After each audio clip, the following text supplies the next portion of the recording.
तो 24 के चुनाव में सत्ता पक्ष और विपक्ष के जो नैरेटिव सेट करने की लड़ाई देखने को मिल रही है। दोनों ही तरफ मुद्दों के अपने अपने नैरेटिव हैं, अपनी अपनी सोच है, अपनी अपनी समझ है, लेकिन इस चुनाव में अभी तक कोई खास नैरेटिव बनता नजर नहीं आया है। वोटर्स खामोश हैं। यही वजह है कि सियासी पार्टियों की लाख कोशिशों के बावजूद लड़ाई किसी खास मुद्दे तक पहुंच नहीं पा रही। लिहाजा घूम फिर कर फिर वही हिंदू मुसलमान की सियासत आ जाती है और ऐसा ही एक बार फिर से करने की कोशिश हो रही है। ताजा मामला जुड़ा है बीजेपी की अमरावती से उम्मीदवार नवनीत राणा से, जो हैदराबाद में एक चुनावी सभा को संबोधित करने पहुंची, जहां उन्होंने 15 सेकंड वाला एक विवादित बयान दे दिया। आपको सुनवाते हैं।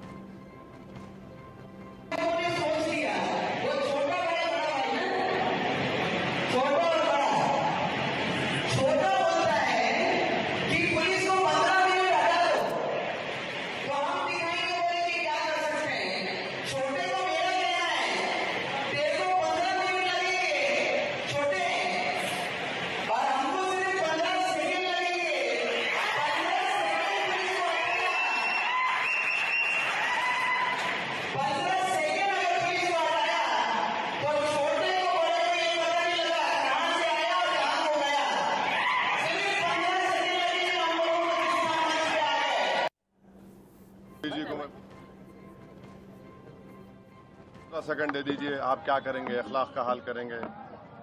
जैसा मुख्तार को किया वही करेंगे, या पीलू खान या फिर अपना रकबर? बिल्कुल आप दे दीजिए, मोदी जी के पास इख्तियार है, दे दीजिए 15 सेकंड। 15 सेकंड ने बोल के 1 घंटा ले लीजिए ना। हम भी देखना चाह रहे हैं कि आप में कितनी इंसानियत अभी बाकी है या नहीं है। करिए, कौन डर रहा है? कौन डर रहा है? हम तो तैयार हैं कि नहीं नहीं। देखिए, हम तो कह रहे हैं ना कि करिए। अब कोई ओपन कॉल कर रहा है सब चीजों का, तो ठीक है, करिए आप। कौन रोक रहा है आपको?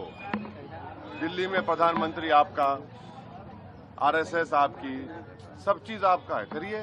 कौन रोक रहा है आपको? बोलते क्यों है? करिए ना। मिनट नहीं, 10 मिनट नहीं, 15 सेकंड के लिए पुलिस को हटा दो। क्या करेंगे? 15 सेकंड के लिए पुलिस को हटा के सारे मुसलमानों को मार डालेंगे, कत्लेआम कर देंगे। क्या कर रहा है पुलिस प्रशासन? क्यों अब तक कोई कार्रवाई नहीं, कोई एक्शन नहीं? क्या कर रहा है इलेक्शन कमिश्नर? क्या ये बयान अलाउड है इलेक्शन के अंदर? हम चाहेंगे कि इलेक्शन कमिश्नर इस बात का संज्ञान ले, इस स्टेटमेंट का संज्ञान ले और इनके खिलाफ सख्त से सख्त कार्रवाई करे। अरे अब ये देखिए, बीजेपी अपनी ओछी हरकतों पे आ गई। मुसलमानों को गालियां दो, 15 सेकंड हटा दो, सबको मार डालेंगे, पोलराइज करो सिचुएशन को, नफरत फैलाओ, देश के अंदर कम्युनल डिसहार्मनी फैला दो। बस यही इनकी मंशा रह गई है, क्योंकि उनको पता चल गया है बीजेपी को कि अब की बार 200-250 पार करना भी मुश्किल हो चुका है इनके लिए। इस खबर को लेकर ज्यादा अपडेट के साथ मुंबई से इंडिया न्यूज संवाददाता नीतीश झा हमारे साथ जुड़ गए हैं। नीतीश, नवनीत राणा ऐसा तो है नहीं कि पहली बार कोई ऐसा बयान दिया हो जिसने विवाद यहाँ पर क्रिएट कर दिया हो। नवनीत राणा के 15 सेकंड वाले बयान पर AIMIM भड़की हुई है। कार्रवाई की मांग अब चुनाव आयोग से हो रही है। अपडेट क्या है?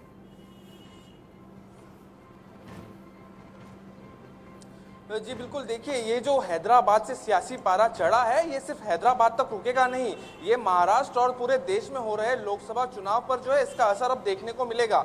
हालांकि नवनीत राणा ने जो ये बयान दिया है 13 सेकंड वाला, इसका तार जोड़ा हुआ है 2013 के अकबरुद्दीन ओवैसी के बयान से, जहां पर उन्होंने कहा था कि 15 मिनट के लिए पुलिस हटा दीजिए और उसके बाद हम आपको दिखा देंगे कि हम क्या है। तो उसी बयान को जब अमरावती से चुनाव लड़ रही नवनीत राणा हैदराबाद पहुंचती है माधवी लता के प्रचार प्रसार के लिए, वहां पर सभा में वो कहती है कि 15 मिनट की नहीं, 15 सेकंड के लिए अगर हम आए तो 15 सेकंड में ही हम बता देंगे कि दोनों भाई कहां आएंगे और कहां से जाएंगे। तो इस पर पूरा सियासी पारा जो है अब चढ़ चुका है और ऐसे में MIM की तरफ से अब अकबर ओवैसी की तरफ से जो है अब बयान आया है कि वो चुनाव आयोग से कह रहे हैं कि इसमें संज्ञान ले और इस मामले में अपनी जो भूमिका है इलेक्शन कमीशन की, क्योंकि कहीं ना कहीं ये धार्मिक और कम्युनल जो बयान है उनके तरफ से दिया गया है। अकबरुद्दीन ओवैसी के जो बयान थे उसको लेकर के जो है कई बार MIM ने माफी भी मांगी है, लेकिन वो बार बार इस बयान को लेकर जो है लगातार दूसरे पार्टी के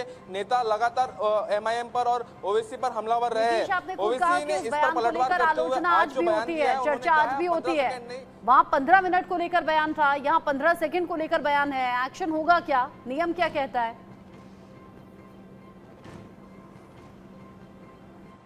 जी बिल्कुल, देखिए नियम ये कहता है कि चुनाव के समय पर किसी भी तरह से धार्मिक या कम्युनल बयानबाजी से नेताओं को बचना है। प्रसार प्रसार में किसी भी धर्म का या किसी भी समुदाय विशेष का नाम लेकर आप वोट नहीं मांग सकते या किसी समुदाय विशेष पर आप निशाना नहीं साध सकते। और ऐसे समय पर अगर ऐसी बयानबाजी दी जाती है तो बिल्कुल इलेक्शन कमीशन इस पर कार्रवाई करने के लिए जो है कटिबद्ध है, उन्हें इस पर कार्रवाई करना चाहिए। लेकिन अब तक इसमें इलेक्शन कमीशन की क्या भूमिका आने वाले समय में रहेगी वो देखना होगा। चलिए, बहुत बहुत धन्यवाद नीतीश, इस पूरी जानकारी के लिए धन्यवाद आपको। हमारे साथ खास मेहमान बन गए आलोक मेहता जी, हमारे साथ हैं, एडिटोरियल डायरेक्टर हैं। अरविंद मोहन जी कंसल्टिंग एडिटर हैं और प्रोफेसर मनोज कुमार हैं, जाने माने राजनीतिक विश्लेषक हैं। आलोक जी, ये बयान जो आया है, आपको नहीं लगता कि पूरे चुनाव को बहुत सारे मुद्दे हैं लेकिन बार बार हिंदू मुसलमान पर लाने की कोशिश हो रही है? बिल्कुल अबुल जी जो कह रहे हैं आप, और बल्कि खास करके इस तरह के बयान पर जैसे अपने साथी भी कह रहे हैं मुंबई से, मेरा तो मानना है कि चुनाव आयोग को इस बारे में तत्काल इस बारे में हस्तक्षेप करना चाहिए। और जो परंपरा रही है, लेकिन हाँ ये है कि सारे नियम कानून सब तोड़े जा रहे हैं, हर वर्ग कानून, देश का कानून की इज्जत दांव पर है इस वक्त। बिल्कुल बिल्कुल मैं सहमत हूं। मैं इसलिए आपसे कह रहा हूं कि वो एक पक्ष नहीं है, दोनों चारों पक्ष इस तरह से जब होते हैं और उसको कम्युनल रंग मिलता है तो ये देश के लिए, लोकतंत्र दोनों के लिए अच्छा नहीं। और जो अब ये ठीक है कि होता क्या है कि अभी हम उसको टेप मंगाएंगे, कितना सही होगा। भारत में हमारे यहाँ ये जो है, चाहे वो ओवैसी साहब का हो या किसी, पहले हिंदू महासभा वाले इस तरह के भाषण देते थे नेक्स्ट समय में, अभी भी कई जगह जाति आधार पर कितना कुछ बोल जाते हैं, धर्म के आधार पर बिहार में आप देखिए, यूपी में देखिए। ये सही है कि डीएम को और मीडिया, आप हमको आपको नहीं दोषी आप मानेंगे, हम लोग मीडिया में हम लोग लिखते नहीं थे कि हिंदू है या मुसलमान है, यदि कोई हत्या भी होती है तो उसका होता है एक समुदाय। अब तो ये कि खुलेआम आप दिन रात बोलिए, टीवी पर बोलिए, कम्युनिकेशन सोशल की मीडिया पढ़ाई में, में और बताया क्या जाता करवा है कि दीजिए। हिंदू या मुसलमान नहीं, खास समुदाय लिखकर या बोलकर आपको संबोधित करना है। लेकिन वक्त के साथ साथ ये सब नियम जैसे ताक पर रख दिए गए हैं।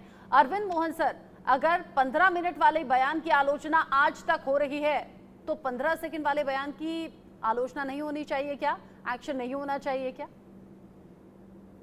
देखिए, ये सब ईंट का जवाब पत्थर से देने वाला है और ईंट और पत्थर की जुगलबंदी का कोई असर होता नहीं दिखाई दे रहा है। अब कानून अपनी जगह काम करे और ठीक है, रोक लगाए और सजा दे, लेकिन ईंट और पत्थर की जुगलबंदी का कोई असर अभी चुनाव पे दिखाई नहीं दे रहा है।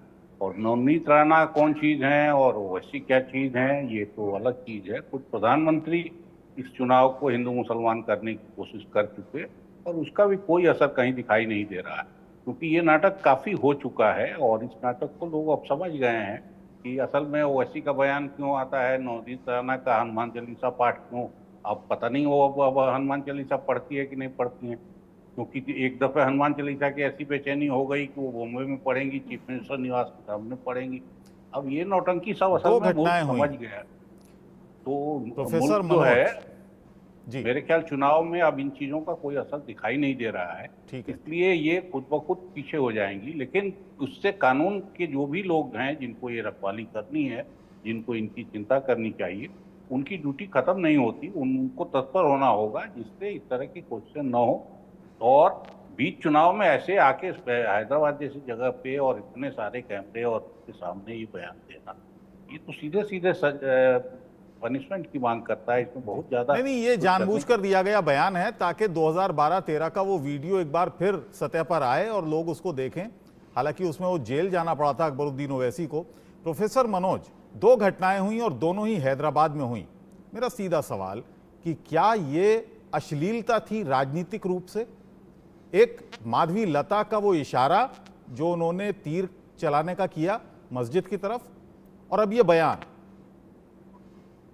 देखिए अबुल जी, सबसे पहले तो आज की ये जो घटना पे जिस पे हम लोग चर्चा कर रहे हैं, मुझे लगता है कि ये इस देश की जो नेचर है पॉलिटिक्स का, अगर आप देखें तो कहीं ना कहीं इसका बेनिफिट सबने लिया है और आज उसी बेनिफिट को राजनीतिक में किस प्रकार से इनको फायदा लेना है, चाहे ओवैसी दीन साहब हों या फिर अभी नवनीत राणा का जो स्टेटमेंट आया है, उसी को ध्यान में रख के किया जा रहा है। लेकिन अभी हमारे पूर्व के वक्ता जो बोल रहे थे कि इस चीज को आज की देश की जनता समझ चुकी है, क्योंकि अब इन सब चीजों से कुछ होने जाने वाला है नहीं। मेरा ये मानना है कि इस देश में जब स्वतंत्रता के बाद से और उसके पहले भी जब ब्रिटिशर्स थे, तो आप सब समझ सकते हैं किस प्रकार से समाज को तोड़ के उन लोगों ने भारत से पाकिस्तान बनाया। और उसके बाद की बहुत सारी लंबी सीरीज है, और जो कि हमेशा चुनाव के समय में इस तरीके के मुद्दों को लेके आया जाता है और एक पोलराइजेशन करने का तरीका होता है। नो डाउट ऑब्वियसली कि ये जो इस पे इलेक्शन कमीशन को बहुत ही कड़े रूप से आना चाहिए, क्योंकि इस तरीके से अगर आप करते हैं तो सामने वाले को भी मौका मिलता है और समाज में एक तरीके से ग्राउंड स्तर पे लोगों में एक डिवीजन होता है, जो कि लोकतंत्र के लिए और सामाजिक दृष्टिकोण से सौहार्दता के लिए कहीं से भी बिल्कुल ठीक नहीं है। इंतजार तो कोई हमें जायज भी नहीं है करा कि सकता। 15 सेकंड वाला ये बयान देकर जो विवादों में आ गए हैं नवनीत राणा, तो चुनाव आयोग इस पर एक्शन क्या लेता है। ऐसे तो बड़े एक्शन हो जाते हैं, लेकिन नवनीत राणा को लेकर अपडेट जल्दी से मिले, इसका इंतजार हमें भी है बतौर पत्रकार। आलोक सर, आपने कहा एक समय था, ये बिल्कुल ठीक बात है, एक समय था जब हिंदू मुसलमान नाम में लिया नहीं जाता था, आज खुलकर बोला जा रहा है। क्या नेताओं को सूट करती है हिंदू मुसलमान के नाम पर करने वाली राजनीति, और इसीलिए छूट नहीं रही? देखिए, इसमें कोई शक ही, मैं इसलिए आपसे कहा कि मैं वर्षों से चूंकि चुनाव कवर करता रहा और हमारे जो अरविंद जी हैं वो भी देखते रहे हैं, इस दृष्टि से सब लगभग हम सब जो कहते हैं कि हमाम में सब नंगे हैं वाला स्थिति है, क्योंकि कांग्रेस पार्टी ने कम नहीं किया है, शिवसेना ने कम नहीं किया है। बाल ठाकरे जी के जमाने के उनके भाषण पर आप देखिए ना, उस समय भी, बाद में तो सुप्रीम कोर्ट तक से हुआ। खाली कानून की प्रक्रिया आपने कहा कि इसलिए ये जो स्थितियां हैं ये बनने के लिए जो लोग भी इस समय जिम्मेदार होते हैं। और लेकिन मैं इस बात से अभी थोड़ा अरविंद जी की बात से थोड़ा असहमत हूँ सम्मान के साथ। देखिए, इसका असर होता है क्योंकि भारत के जो कम शिक्षित लोग हैं या जो जिनके मन में बहुत ज्यादा धार्मिक भावना है, क्योंकि मैं भी कुछ लोगों से बीच में बात करता हूँ, थोड़ा लोगों से जो भी ऐसे जो सामान्य लोग हैं, पत्रकारों से बात मत करिए, आप साहित्यकार नेताओं से बात मत करिए, आप उन लोगों से बात करिए जो कॉमन है, जिनको कुछ ज्यादा पता नहीं। वो उनको लगता है देखिए हाँ ये ऐसा हो सकता है, मुसलमानों के लिए ऐसा खराब कर देंगे। मैं आपको बता रहा हूँ पश्चिमी उत्तर प्रदेश में, इसीलिए मैंने पहले भी अपने कार्यक्रम में रचना जी आपको कहा था, लोगों ने कहा भाई तो इलेक्शन तो आखिरी है, तो ऐसे कितने ही मुस्लिम थे जिन्होंने सोचा कि वोट ही मत डालो, पता नहीं यार डालो तो जाकर के इकट्ठा डाल दो। अभी भी ऐसा हो रहा है कई जगह। अभी आम आदमी पार्टी सारे मुस्लिम इलाकों में ला करके फॉर्म भरवा रही है, कल भी मैंने इसका जिक्र किया था, पहले से लिखा रही है 1000 तुमको मिलेगा, सारे मुस्लिम भर रहे, उनको लगता है कि हमको पैसा मिल जाएगा, आम आदमी पार्टी आएगी। तो इस तरह के जो धार्मिक आधार पर या प्रलोभन दे करके उन लोगों में, चाहे हिंदू यदि वो करते हो, बजरंग दल करता था, यदि कोई और पार्टी करती थी, मैं नहीं कह रहा हूँ, योगी जी की एक सेना रही है पहले, युवा लोग वो लोग भी काम करते थे, वो कुछ उसमें से कोई उदंड भी हो सकते हैं। आज ब्रजभूषण सिंह यदि खड़े हुए, उनके बेटा खड़ा हुआ है, लेकिन क्या कई बार धार्मिक उन्माद को लेकर के, और उसी के जवाब में मुस्लिम लीग या ओवैसी जाकर के बिहार में जब बोलते हैं, उग्र करते हैं, पूर्णिया इलाके में, अररिया में, जहां लोग एक समय में उतना नहीं भी थे, उन सबको उग्र बनाने की कोशिश हुई ना। तो ये मेरा कहना है कि इसके लिए ये कहें कि ये कौन किस लेवल पर आया है, इस पर डिपेंड करता है। इसलिए मशीनरी चुनाव आयोग अंबेडकर के जमाने से, गांधी के समय से कहा गया बार बार, चुनाव आयोग की निष्पक्षता सुप्रीम कोर्ट से भी ऊपर होनी चाहिए, ये मानता हूं। लेकिन सरकारी मशीनरी तो लोकल है। हैदराबाद में किसकी सरकार है? बीजेपी सरकार है। हैदराबाद में तुरंत वो चाहे तो अभी अरेस्ट करके उनको बिठा देती। यदि आप ये बताइए था लोकल सिस्टम तो इस वक्त पूरा इलेक्शन कमीशन के हाथ में, पूरा जो प्रशासन है, अधिकारी तो वही होता है। अरे सर मेरी बात सुनिए ना, प्रशासन होता है लेकिन वही का जिलाधिकारी को ही वो है भाई, वो तो रात को फोन करके इलेक्शन कमीशन को डिसमिस कर देगा, जिलाधिकारी नहीं मानेगा तो।